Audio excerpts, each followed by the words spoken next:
ಕಾಂಗ್ರೆಸ್ನಲ್ಲಿ ಇಲ್ಲ.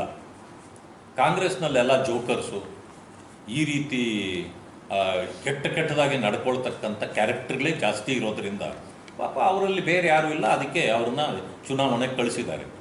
ಜನ ತೀರ್ಮಾನ ಮಾಡ್ತಾರೆ. ಇಂಥವ್ರನ್ನ ಕಳಿಸಿದಷ್ಟು ನೀವು ನೋಡಿದಿರಿ, ರಾಹುಲ್ ಗಾಂಧಿ ಎಲ್ಲೆಲ್ಲಿ ಪ್ರಚಾರ ಮಾಡ್ತಾರೋ ಅಲ್ಲೆಲ್ಲ ನಮ್ಮ ಪಕ್ಷ ಗೆಲ್ತದೆ. ಅಂದರೆ ನಮಗೆ ಸ್ಟಾರ್ ಪ್ರಚಾರಕರಿದ್ದಂಗೆ ಅವರು. ಇವರು ಅಷ್ಟೇ, ಇವಾಗ ನಮಗೆ ಸ್ಟಾರ್ ಪ್ರಚಾರಕರು. ಅದರಿಂದಾಗಿ ಜನ ಅವರನ್ನು ಈ ಒಂದು ರೀತಿ ಕೆಟ್ಟ ಭಾವನೆಯಿಂದ ನೋಡ್ಲಿಕ್ಕೆ ಪ್ರಾರಂಭ ಮಾಡ್ತಾರೆ. ಅವರು ಬಂದು ಓಡಾಡಲಿ, ಅದು ನಮ್ಮ ಪಕ್ಷಕ್ಕೆ ಒಳ್ಳೆಯದಾಗತ್ತೆ.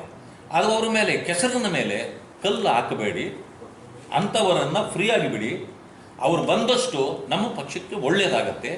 ಆದ್ದರಿಂದ ಸುಮ್ಮನೆ ಇದ್ದುಬಿಡಿ ಅಂತ ನನ್ನ ಪಕ್ಷದ ಮುಖಂಡರಿಗೆ ನಾನು ಹೇಳಲಿಕ್ಕೆ ಬಯಸ್ತೇನೆ. ಯಾಕಂದರೆ ಪ್ರದೀಪ್ ಈಶ್ವರು ಒಂದು ಶಾಸಕ ಸ್ಥಾನದಲ್ಲಿರೋದ್ರಿಂದ ನಾನು ಕೆಟ್ಟ ಭಾಷೆಯನ್ನು ಅವರಿಗೆ ಬಳಸೋದು ಸರಿಯಲ್ಲ ಮಾಡೋದು.